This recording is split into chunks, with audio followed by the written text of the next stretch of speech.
Bom, então, boa noite, pessoal. Hoje a nossa aula nós vamos falar sobre René Descartes, tá? Então, nós estamos saindo desse conjunto de filósofos clássicos, que a gente falou de Sócrates, um pouquinho de Platão dentro da aula de Sócrates, falamos dos estoicistas, falamos de Epíteto, Cícero, Marco Aurélio, tá? Sêneca. E vamos sair agora dessa linha da filosofia clássica e agora vamos entrar, ou pelo menos iniciar, o que vem a ser a filosofia moderna. Tá? A filosofia moderna, ela se inicia a partir do René Descartes, e ela é conhecida como filosofia moderna porque ela é ali naquela margem do fim da Idade Média. Então, René Descartes é um filósofo que viveu no século XVI, tá? E ele é um filósofo que ele é o primeiro a separar a sua filosofia da igreja, como ocorria na Idade Média. Na Idade Média, depois do Império Romano, nós sabemos que a filosofia, ela fica, todo o conhecimento, não só a filosofia, mas ela fica muito atrelada, né, à Igreja Católica, fica bastante restrita à Igreja Católica.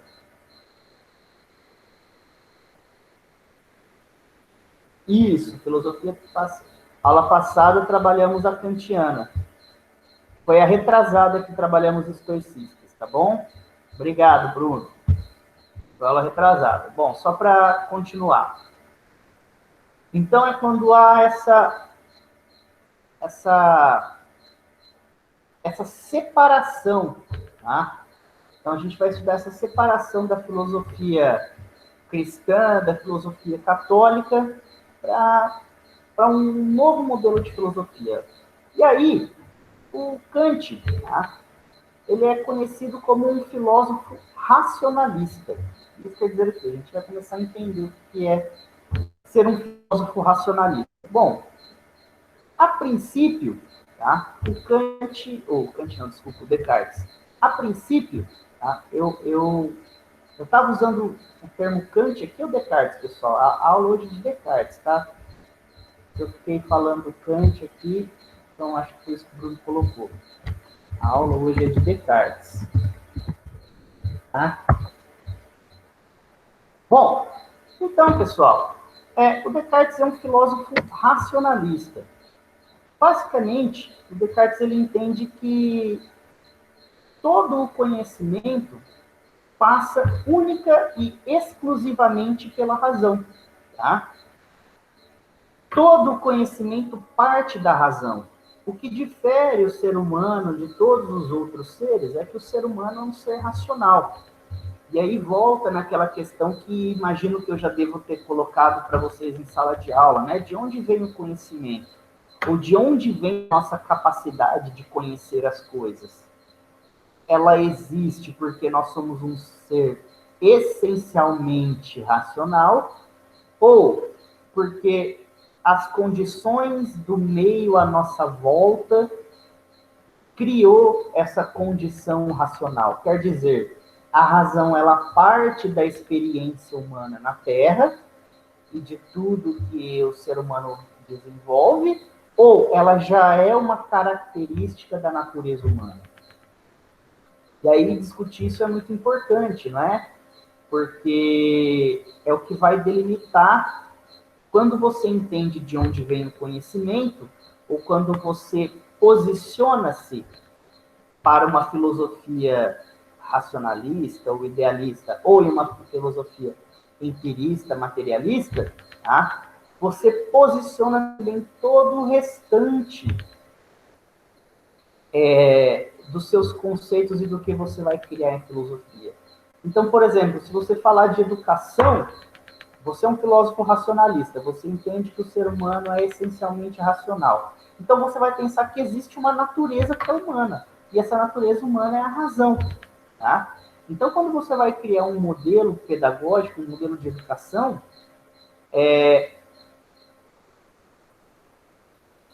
tudo que que você vai criar em pedagogia vai ser basicamente para o ser acessar essa razão, que já é humana.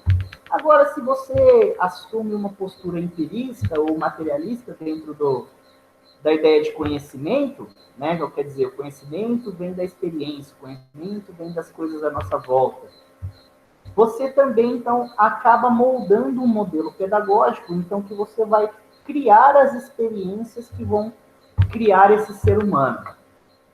Então, esse posicionamento empirista de um lado e racionalista de outro é importante porque disso parte todo o restante da discussão filosófica, tá? E a filosofia, ela sempre se divide assim. Quando a gente coloca Sócrates e Platão de um lado, são filósofos idealistas. O Aristóteles, de outro, é empirista. O Sócrates e o Platão entendem que o conhecimento está no mundo das ideias e nós somos seres essencialmente participantes desse mundo das ideias. Já Aristóteles vai dizer que não, que todo conhecimento advém da experiência. E essa discussão continua na filosofia até os dias de hoje. Por quê? Posicionar-se quanto a isso é posicionar todo o restante da sua filosofia. O Descartes, ele é um filósofo que se aproxima mais da ideia de Sócrates e Platão. Ele é um filósofo que entende que existe essa natureza humana que é essencialmente racional. E ele diz que todo conhecimento é inato. A palavra inato quer dizer que nasce conosco. Então quer dizer, eu só sei falar porque eu nasci com essa capacidade. Eu sei calcular porque eu nasci com essa capacidade humana de calcular. Não foi porque eu treinei, porque alguém me ensinou a falar. Eu nasci com essa capacidade. É claro que depois a minha experiência vai moldar como eu falo, que língua eu falo. Mas eu nasci com a capacidade de falar. Eu nasci com a capacidade de raciocínio lógico, que vai diferenciar o tipo de conta que eu vou fazer, como eu vou fazer, os processos mentais que eu vou fazer para chegar. Mas a matemática está em todo lugar, a matemática está em todos os momentos, o raciocínio lógico também. Então, o Descartes ele entende que os conhecimentos são inatos, certo? O restante vem da parte experimental. E aí, a filosofia do Descartes também é bastante pautada na ideia do princípio da dúvida. Tá? O Descartes ele é um filósofo cético, ele é ceticista, quer dizer, cético é aquele que duvida. Tá? O cético é aquele que duvida. Então, Descartes ele entende que todo conhecimento existente, todo o conhecimento existente é passível de dúvidas. Tudo que a gente conhece pode ser e deve ser duvidado, porque é apenas a dúvida constante que faz com que a gente desenvolva os nossos conhecimentos. Né? Não é a dúvida no sentido de negação, tá, gente? É uma dúvida muito mais no sentido de curiosidade, de aprofundamento. Imagina lá, se todas as ideias que são colocadas e todas as pessoas concordassem plenamente, sem duvidar, o conhecimento nunca se desenvolveria. Ele vai dizer, inclusive, que é isso que faz parte da natureza racional do ser humano, que é duvidar dos conhecimentos, é duvidar de tudo que existe. Tá? O ser humano inventou o avião porque ele duvidou que era impossível voar. Alguém falou, é impossível voar. O mito de Ícaro falava, é impossível voar. Alguém foi lá e duvidou disso. Tá? E desenvolveu todo o sistema que vai criar aí a aerodinâmica, por exemplo. Tá? Então, o Descartes ele entende, então toda a filosofia dele é pautada nesse princípio da dúvida. E aí ele entende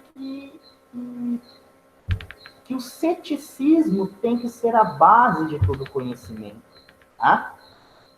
Só que isso vai gerar um problema depois para o Descartes, e aí a gente vai avaliar isso aí.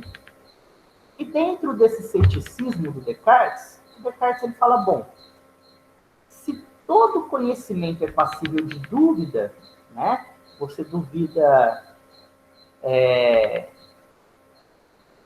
dos conhecimentos em medicina, que se tem até em medicina, dos conhecimentos em astronomia, dos conhecimentos em geografia, quer dizer, sobretudo na época do Descartes, ele viveu no século XVI, tá?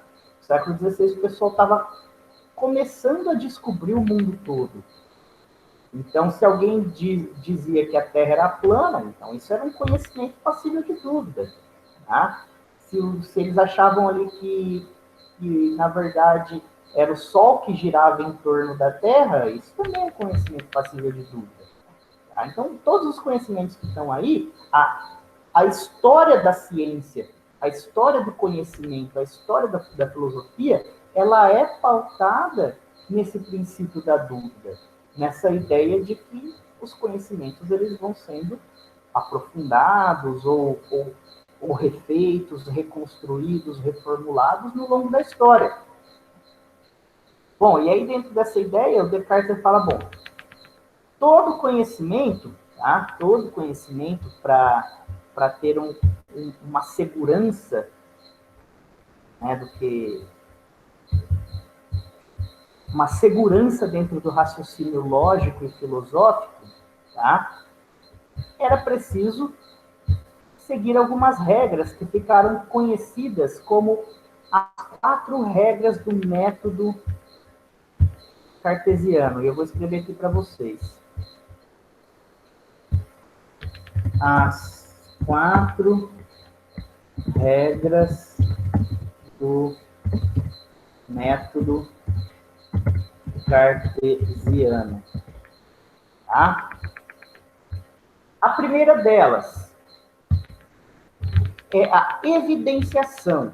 Tá? Diante de qualquer problema, de qualquer sistema lógico, de qualquer pensamento a ser desenvolvido, a primeira regra é evidenciar. Tá? Evidenciar as ideias e os raciocínios que estão dispostos dentro desse problema a ser resolvido, tá? Para que você possa distinguir. Tá?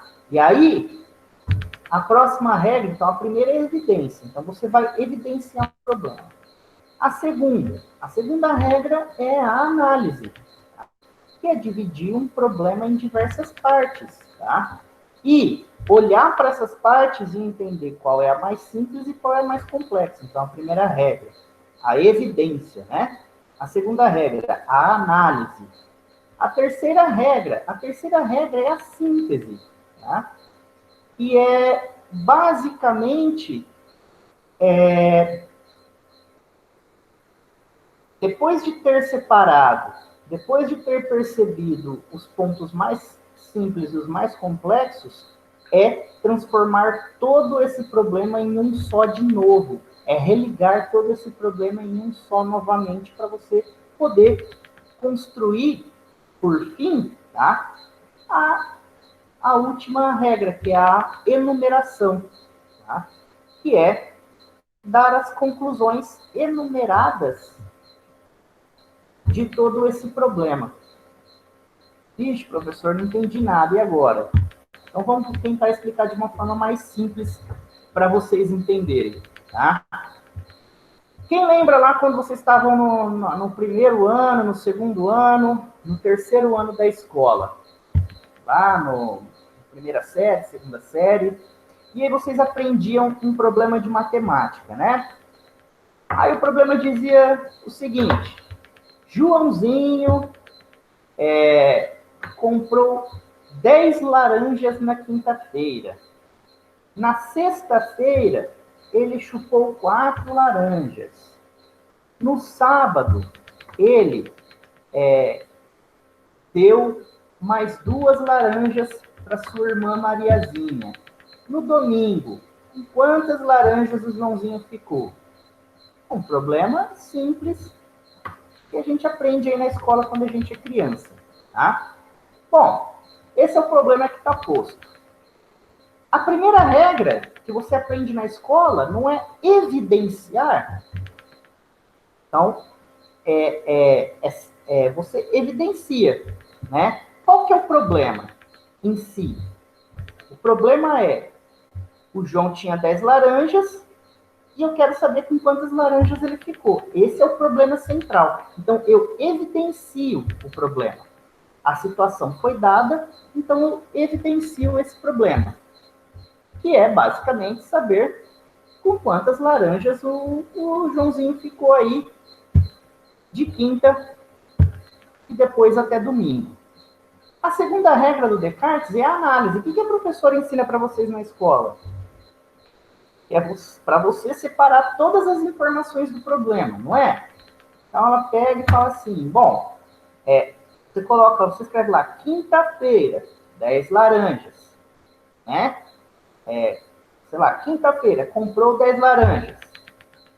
Sexta-feira, chupou 4 laranjas. Sábado, deu 2 laranjas. Domingo, uma interrogação. Quer dizer, você dividiu as informações.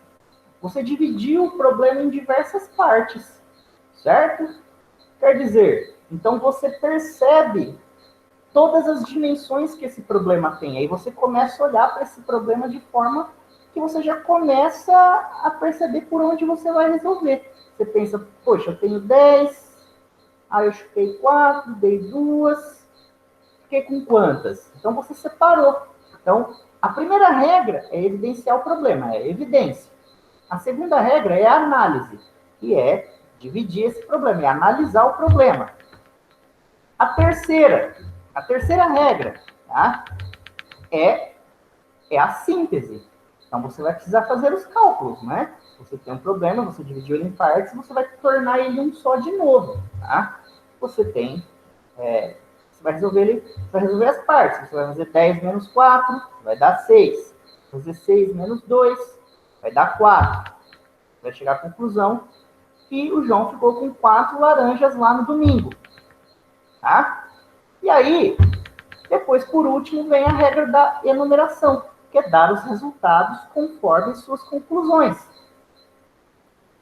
Como você só tem uma conclusão, você vai dar: João ficou com 4 laranjas no domingo. E digo mais, se você precisar fazer o cálculo reverso para tirar a prova disso, você pode. Você soma 2 com 4, que dá 6, subtrai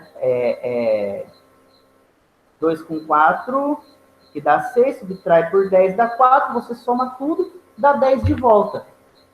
E aí você então refaz o problema, você tira a prova real. Tá? Essa basicamente é a regra do método, são as 4 regras do método cartesiano. A evidência, a análise, a síntese e a enumeração.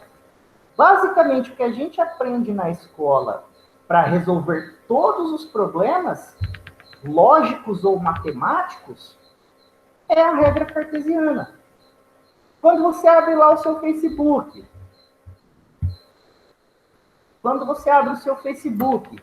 e aparece, né, 2 sapatos, mais não sei quantos gravatas, com mais não sei quantas camisas, e aí a pergunta no final é: quantas gravatas tem? Isso é um probleminha.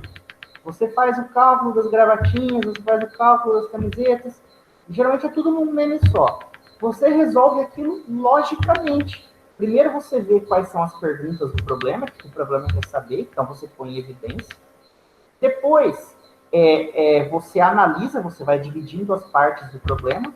Depois você sintetiza, você começa a reunir novamente as partes e depois você tira uma conclusão, que é onde você enumera o resultado. Tá? Se você está lá você vira professor de uma escola, ou coordenador, diretor, o pai e a mãe chegam com um problema, né? O aluno, sei lá, o aluno não pôde fazer uma avaliação porque ficou doente. O que você vai fazer, professor, né, diante da situação? Imagina que você não tem uma regra específica para isso. Tá? Primeiro de tudo, você vai ver qual que é o problema em si, é resolver o problema do aluno. Aí você vai, depois, então, você vai fazer a evidenciação do problema, que é o que fazer com a nota do aluno. Aí você vai dividir o problema em partes, né? Fala, bom, o aluno não fez aqui a prova porque ele não pôde vir. Ele não pôde vir porque choveu. E como ele mora no sítio, se choveu, o ônibus não passa. Se o ônibus não passa, não tem como o aluno vir. Então, não é. Aí você separou. Aí você começa a realocar esse problema. Bom, então se não teve como ele vir porque não passou o transporte, porque choveu, e porque é uma situação que não está no controle nem meu, nem do aluno, então talvez o mais justo. Então você começa a realocar. Depois que você analisa, você começa a sintetizar, realocar, tá? Aí você gera uma conclusão. Fala para os pais, olha, ou o aluno pode vir num outro período, num outro dia, fazer a prova, você enumera o resultado, o aluno pode vir aqui no outro dia, fazer uma prova, ou sei lá, ou eu posso enviar um outro trabalho, depende, porque ele mora no sítio, talvez fique difícil ele vir fazer a prova num outro horário. Aí a mãe escolhe. Consegue entender? O método cartesiano, ele já está... o raciocínio lógico já funciona dentro do método cartesiano. Você pode estar falando de matemática, você pode estar falando de um problema, ou você pode estar querendo descobrir a origem do universo. Ele passa por um sistema lógico. E esse sistema lógico sempre cumpre essas regras. Então, não é uma regra que o Descartes criou. É que é assim. Ele mostra para a gente que a razão funciona assim. Que o nosso pensamento funciona assim. Consegue entender? Bom, dentro disso, então, o Descartes ele vai se aprofundando mais nessa ideia de que é a razão que gera todo o nosso conhecimento, a ponto dele começar a mostrar como os nossos sentidos nos enganam.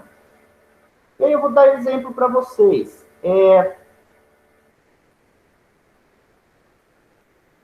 Quando eu toco, se eu tocar em uma superfície, eu posso fazer uma avaliação 100% correta de que aquela superfície está fria, ou morna, ou quente, ou gelada?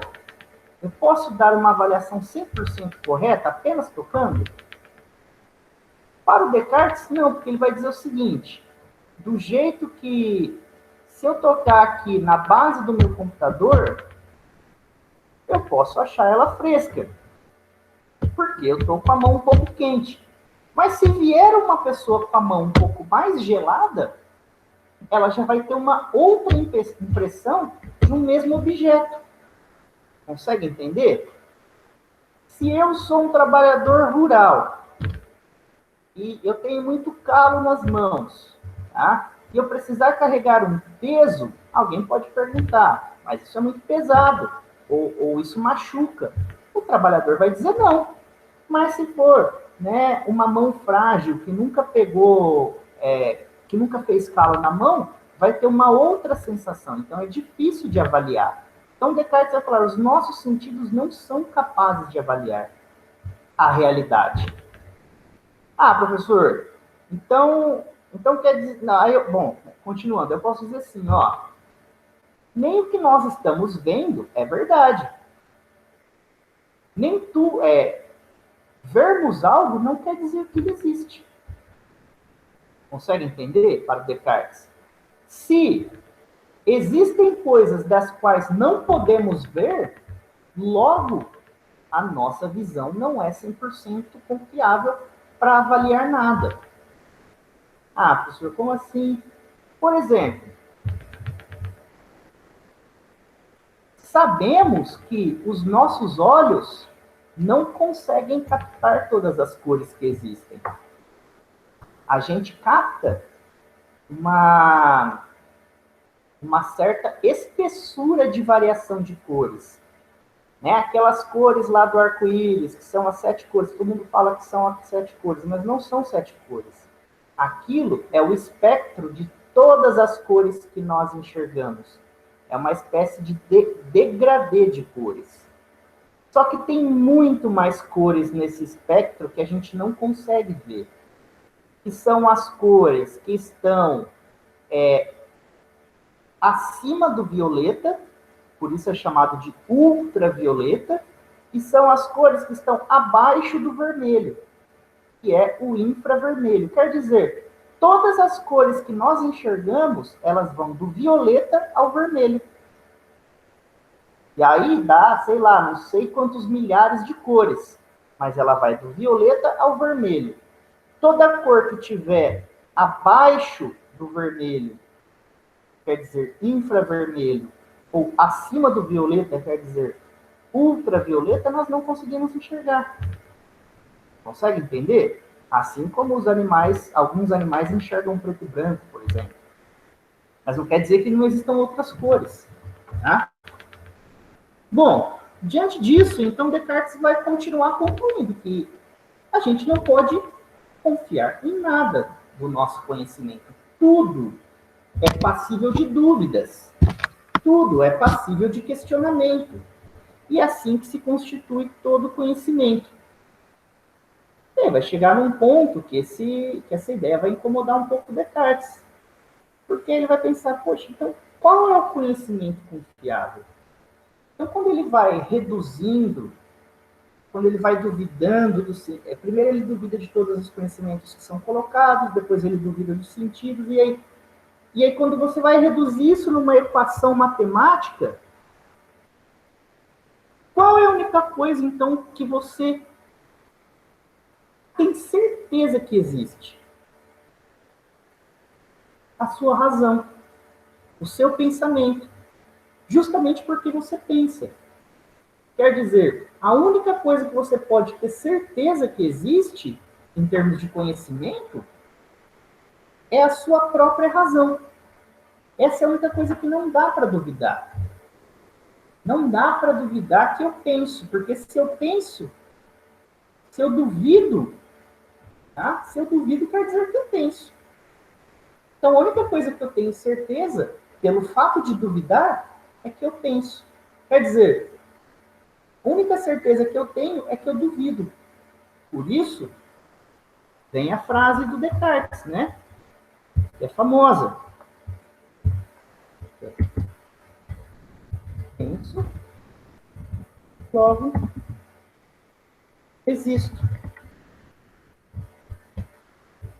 Quer dizer, a única certeza que eu não tenho certeza se eu enxergo todas as cores, eu não tenho certeza do tamanho do universo, eu não tenho certeza quantos planetas tem, eu não tenho certeza se existe vida lá fora, eu não tenho nem certeza da temperatura das coisas, eu não tenho certeza se todos os vírus, todas as bactérias, todas as células, todo o genoma já foi codificado ou se foi codificado corretamente, eu não tenho certeza.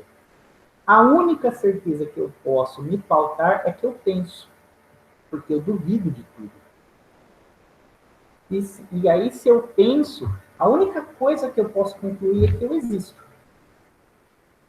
Se eu penso, a única coisa dessa certeza, eu só posso concluir uma coisa: eu existo.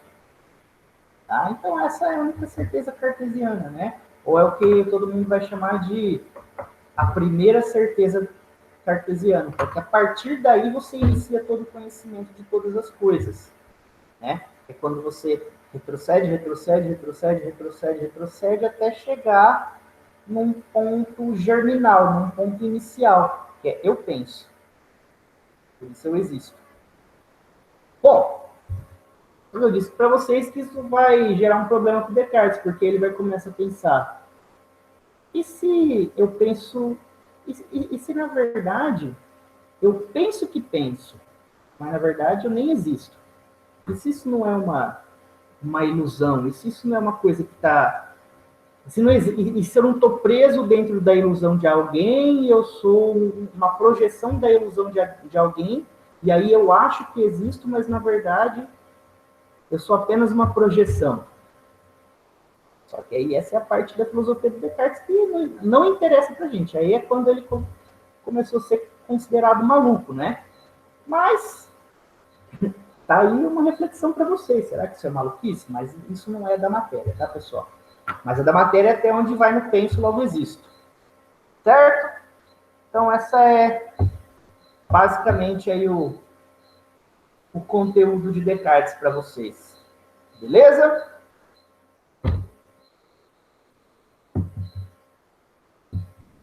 Estão vivos aí, pessoal? Alguma dúvida, alguma pergunta? Bom, então beleza, pessoal. É isso aí.